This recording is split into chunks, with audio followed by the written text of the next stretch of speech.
জন্য দেখো আমি হাফ কাপেরও কম জল নিয়েছি, আর তার সঙ্গে নিচ্ছি আজকে মাইক্রোগ্রিনস বানাবো, তার হচ্ছে চিয়া সিডে। তা 1 চামচ আমি চিয়া সিড নিচ্ছি। এই 1 চামচ চিয়া সিড দিয়েই আমি এই মাইক্রোসিডটা বানাবো। এইটা আমি এইরকম ভিজিয়ে সারা রাত রেখে দেব, তারপরে সকালে আমি এটা দিয়ে কি করব তারপরে তোমরা দেখো, পরপর ভিডিওটা দেখতে থাকো। তারপরে কালকে সকালে এটা কি করব, তখন কতটা হয়ে যাচ্ছে তারপরে তোমরা দেখতেই পাবে। আমি এইটুকুনি দিলাম, কিন্তু যেই পাত্রে এটা দেব সেই পাত্রের মধ্যে প্রথমে এরকম টিস্যু পেপার নেব। ডবল ভাঁজ করে টিস্যু পেপারটা নিয়েছি, দেখো।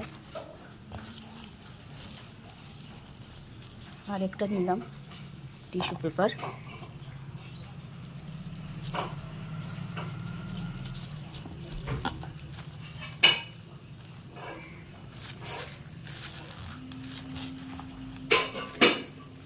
এবার একটু ওয়াটার স্প্রে করে দেবো পেপারটার উপর।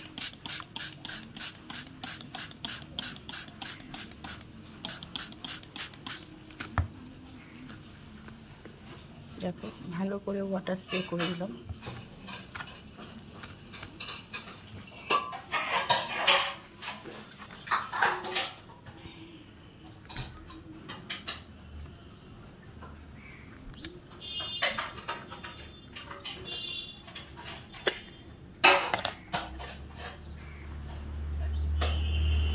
এবার রাতে যে ভিজিয়ে রেখেছিলাম চিয়া সিডগুলো দেখো এখন কেমন হয়ে গেছে।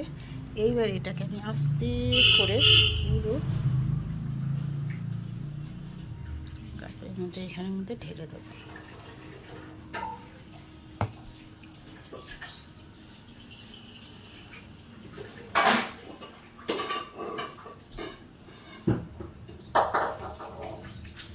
এবার এটাকে আমি ঢাকনাটা দিয়ে আলগা করে ঢেকে রেখে দেবো। এটা আমি একটু অন্ধকার প্লেসে রাখবো।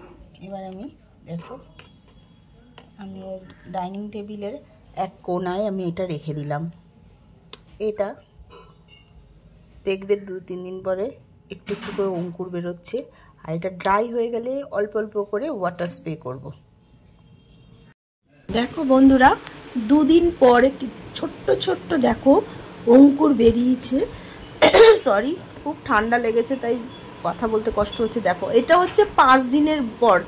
দেখো এবার এইভাবে তোমরা ধরো 7 দিনের মাথায় কিন্তু এটা রীতিমতো খাওয়ার উপযুক্ত হয়ে যাবে। দেখতেই পাচ্ছ পুরো পাতা বেরিয়ে গেছে। 5 দিনের মধ্যে কিন্তু তোমরা এটা খেয়ে